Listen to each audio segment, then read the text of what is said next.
sucking our holes in the pub and face got sliced and get nothing about it for 20 years. No, Melissa's Tom, you know the fella now going on, we left you off, we seen your car outside Bamber, outside the pub, we left you off. But now we're seeing you today, we gave you a warning, and you wouldn't take your warning. Now Tom, you're involved, you're getting it, we're leaving it all time, you wouldn't clear yourself, you're involved. Good heaven. Tom, you come from a very nice family, have a very good time for our We were leaving the very whole nice time. man and woman, your brothers and sisters, very nice people, at the height of respect from we still have. But Tom, what did I do to you for you to go and try to break, you talked my van, try to break a van that you thought was belonging to me, right? On Meadow. Right? Another thing, Tom, I allowed you to get an old yard and your father came down in his silver van, threw him it and that. He went on to a certain place with his van to do something, a bit of business, fair play to the man, no problems there, I'm not against your father or anywhere they belong to you. But Tom, you're being used by Mick and Ann, don't mix Ann, the man they call her, right? You're being used and abused by her, and she's making you do this.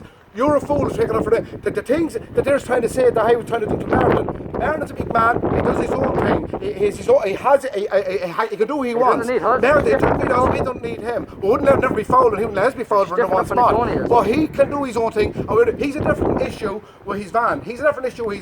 And you know that's his van now, you know that. You're talking about fellas following their father-in-laws here and following here. I tell you now, Brian, you're living under Ellen. This is Chrome Dome, sorry. I don't know how to type it, Brian.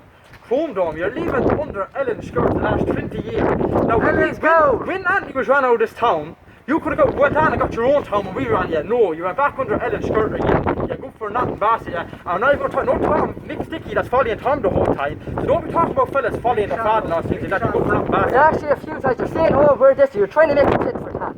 He explained to 11 days we didn't need, which we're not taking praise for. We actually had a good few times to meet up. As you call us, we're young fellas. You call it our uncles, we'll be too good and our father too good to you. 3 young fellas you do call us. We actually 3 times to meet up. Are you willing to meet up, or what are you willing to do? Meet up with us. To have it out. I'm Brian God. Every time you go on the WhatsApp, you're laughing at streets, and you told me before the time about silly photos with the time we're talking to you. You know those silly photos, all the boys, the girl was putting into women's dresses and you're in a bikini. All a bit of crack, right? That's no problem. You told me, you forgot yourself, you told me, every time I'm raging and vexed, I'd make a WhatsApp laughing and make a laughing, but it was killing me inside. And that's what you'd be doing, right? You're making out, we know it's killing you, what we're doing to you. Because you go down, you're a bad guy, you're a fool. No, Brian, I know by an awful lot of travellers, right? But forget about all the travellers I know and you know. Concentrate on the travellers that knows me and you. And you're calling me a wrong boy and a fool. How much do you think of you, Brian? What do you call it? The fella had to get 3 skips to move out of his house. 3 skips. And we didn't do that because we were talking at the time.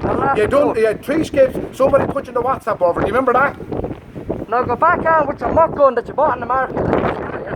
Back on, you think it's a real gun, you wouldn't swear for it. Go back on and let's shut up in the air and record it. Send it back out to us. And as I said, we'll meet up anywhere, any place to prove you know what. 3 young fellas, we don't need our uncles or father. 3 of us. We're waiting for you. You come up and do something. So that means if you look up next to your You're not living Banbury. only a handicap boy, throw bricks for stones. You should I don't like that word. See, I don't like that word. You want to get bulletproof windows. I'm cutting men, women and children the whole lot of you. It says that I had to pay for a van back in 07. It was actually 08, the 1st of June 08. It was the night of Michael Baby's child's crass, the blessing of the crass. We're drinking out in Trim. Or Mick and jump on if you were. They went down to grab that Reillys van. I took the man. The man happy in his own old bed, getting bullied again. So my family's doing this again. So that's kind of bad. Me and Mick, I give Mick a hand. Mick says, I ain't buying this old van for Anthony because it was me and John Paul's argument, he says. So fair enough, I give a hand, I'm embarrassed, I'm ashamed of what my family's doing to you again.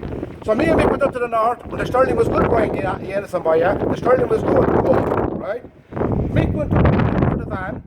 We got a van out of England that came to the north with 165,000 mile on it, and we put it back to 40,000 mile. Mick says Anthony won't know any difference, he says. He'll be keeping this van for ages anyways. But Anthony wanted to trade the van for a new one, and nobody could take it in because it's full of categories, and the van was a pile of shite. It looked lovely and clean, but it was 120,000 miles took off the clock of that van. Me and Mick then, I can make a hand in the van that got broken off the Anthony. Mick made the paint work out the handles, he threw the van out, and I made the glass, all the glass for it, with the glass people, whatever you call them, all the glass. So the van, we never spent a pound on the van. Me and Mick goes to put Anthony's van into the auction, and Mick got a decent check for the van. He says, Tommy, he says, for your hassle and your time, you're a nice man for helping me out, he says. It's 1,500, there's 3 grand, 1,500 for you and 1,500 for me. Mick had 1,500 in his back pocket I had, so I was Mr. Nice Guy, plus up 1,500. A van that you couldn't trade, that you could go to one of the McCartney, whatever you call it, the village in Oakland, Shambo, and he has a garage in Sligo, and he had to take the van and try and get rid of the van for you. Do you remember that? We're beating here. I know what? Again.